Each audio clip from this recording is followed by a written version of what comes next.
নমস্কার বন্ধুরা, আজকে আমরা ভিডিওতে আলোচনা করব ইউপিএসসির তরফে নতুন করে কর্মী নিয়োগের জন্য বিজ্ঞপ্তি প্রকাশ করলো সেন্ট্রাল গভর্নমেন্টের পক্ষ থেকে। তাহলে আসুন দেখে নিই এখানে কোন কোন পদে নিয়োগ করা হবে, কারা কারা আবেদন করতে পারবেন, কিভাবে আবেদন করতে হবে, সমস্ত কিছুই। ইউপিএসসি রিক্রুটমেন্ট 2025 ভারতের যে সকল বন্ধুবান্ধবীরা ফোর্সে চাকরি করার জন্য প্রস্তুতি নিচ্ছিলেন তাদের জন্য রইল একটি বিশাল চাকরির সুযোগ।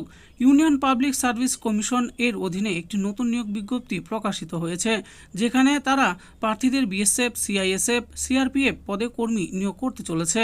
তাই এই সুবর্ণ সুযোগকে হাতছাড়া না করে এখনই জেনে নিন নিয়োগ সংক্রান্ত যাবতীয় তথ্য। কোন পদে নিয়োগ করা হবে? এখানে বিএসএফ, সিআইএসএফ, সিআরপিএফ, আইটিবিপি পদে নিয়োগ করা হবে। শূন্য পদের সংখ্যা কতগুলো রয়েছে? বিএসএফ এ রয়েছে 24টি, সিআইএসএফ এ রয়েছে 92টি, সিআরপিএফ এ রয়েছে 204টি আর আইটিবিপিতে রয়েছে 4টি শূন্য পদ। মাসিক বেতন কত করে দেওয়া হবে? যে সকল প্রার্থীরা এই পদগুলিতে চাকরির জন্য নির্বাচিত হবে অর্থাৎ চাকরি পাবে তাদের মাসিক বেতন লেভেল 10 অনুযায়ী প্রদান করা হবে। কারা কারা আবেদন নথিভুক্ত করতে পারবেন?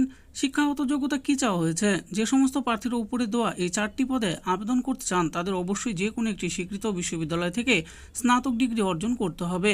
বয়সসীমা কত লাগবে? 18 থেকে 28 বছরের মধ্যে থাকা প্রার্থীরা আবেদন করতে পারবেন। কিভাবে আবেদন করবেন আপনারা? ইউনিয়ন পাবলিক সার্ভিস কমিশন নিয়োগ 2025-এর উল্লেখিত পদগুলিতে আবেদন করতে পারবেন অনলাইন মোডে।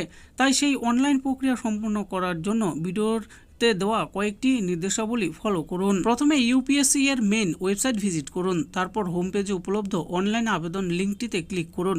এরপর দেখুন আপনার কাছে একটি অনলাইন আবেদন ফর্ম আসবে, সেখানে নিজের সমস্ত তথ্য দিয়ে পূরণ করুন এবং সঙ্গে জরুরি ডকুমেন্টগুলি স্ক্যান করে আপলোড করুন।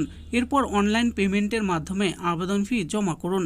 তারপর সর্বশেষে সাবমিট অপশনে ক্লিক করে ফর্মটি জমা করুন। এবার আমরা জানবো আবেদন ফির ব্যাপারে। সাধারণ ওবিসি ক্যাটাগরি প্রার্থীদের জন্য 200 টাকা, বাকি ক্যাটাগরি প্রার্থীদের জন্য ফি থেকে অব্যাহত করা হয়েছে। আবেদনের তারিখগুলি জেনে নেই। আবেদন প্রক্রিয়া শুরু হয়েছে 5/3/2025 তারিখে, আবেদন প্রক্রিয়া শেষ হবে 25/3/2025 তারিখে। নির্বাচন প্রক্রিয়া কি রয়েছে?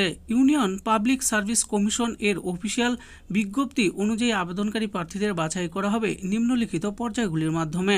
সেগুলি হলো লিখিত পরীক্ষা নেওয়া হবে, শারীরিক দক্ষতা পরীক্ষা নেওয়া হবে, মেডিকেল পরীক্ষা নেওয়া হবে, এরপর ইন্টারভিউর মাধ্যমে নির্বাচন করা হবে। তো বন্ধুরা দেখে নিলেন আজকে আমরা ভিডিওতে আলোচনা করলাম ইউপিএসসির তরফে নতুন করে কর্মী নিয়োগের জন্য যে বিজ্ঞপ্তি প্রকাশিত করা হয়েছে সেই ব্যাপারে। এখানে কতগুলো পদ রয়েছে, কারা কারা আবেদন করতে পারবেন, কিভাবে আবেদন করতে হবে আর কোন কোন পদে নিয়োগ করা হবে সমস্ত কিছু আমি বলে দিয়েছি। এই নিয়োগের ব্যাপারে আরও ভালো করে জানতে ভিডিও ডিসক্রিপশনে দেওয়া অফিসিয়াল ওয়েবসাইটে গিয়ে অফিসিয়াল নোটিশটি ডাউনলোড করে দেখে নিয়ে আবেদন করতে পারেন। আশা করি ভিডিওটি আপনাদের ভালো লেগেছে। আর এই ভিডিওটি যদি আপনাদের ভালো লেগে থাকে তাহলে অবশ্যই একটি লাইক করবেন। আরও এরকম নিত্য নতুন চাকরির ব্যাপারে জানতে আমাদের এই চ্যানেল জব ফর ইউ চ্যানেলটিকে অবশ্যই সাবস্ক্রাইব করবেন। আর এই ভিডিওটি দেখার জন্য আপনাদের সকলকেই অসংখ্য ধন্যবাদ।